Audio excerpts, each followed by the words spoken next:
शब्द युग्म अथवा समुच्चारित भिन्नार्थक शब्द भाग 2। प्रमाण और प्रणाम।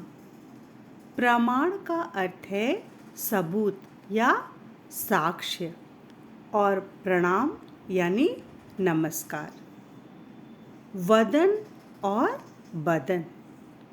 वदन का अर्थ होता है मुख और बदन का अर्थ है शरीर। शुक्ल और शुल्क। शुक्ल का अर्थ होता है सफ़ेद और शुल्क का अर्थ है फीस।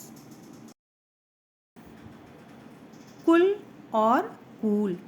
कुल का अर्थ है वंश और कूल का अर्थ होता है तट या किनारा।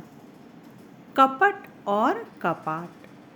कपट का अर्थ है धोखा और कपाट का अर्थ होता है किवाड़, जिसे आप दरवाज़ा भी कहते हैं। चिर और चीर।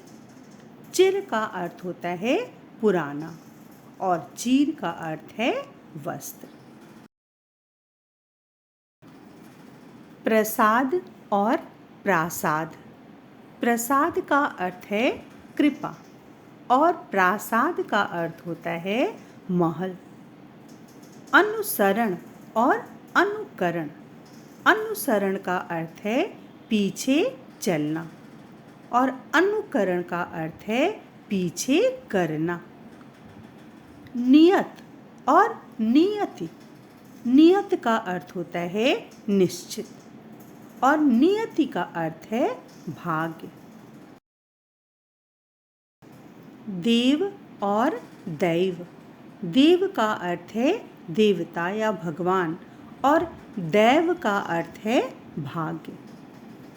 अविराम और अभिराम। अविराम का अर्थ होता है अनवरत, लगातार और अभिराम का अर्थ होता है सुंदर।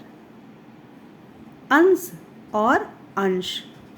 अंश का अर्थ है कंधा और अंश का अर्थ होता है हिस्सा। वृत्त और वित्त। वृत्त का अर्थ होता है चरित्र और वित्त का अर्थ होता है धन। अयश और अयस। अयश का अर्थ होता है बदनामी और अयस का अर्थ है लोहा। श्रवण और श्रमण। श्रवण का अर्थ है कान और श्रमण का अर्थ होता है भिक्षु। द्रव और द्रव्य।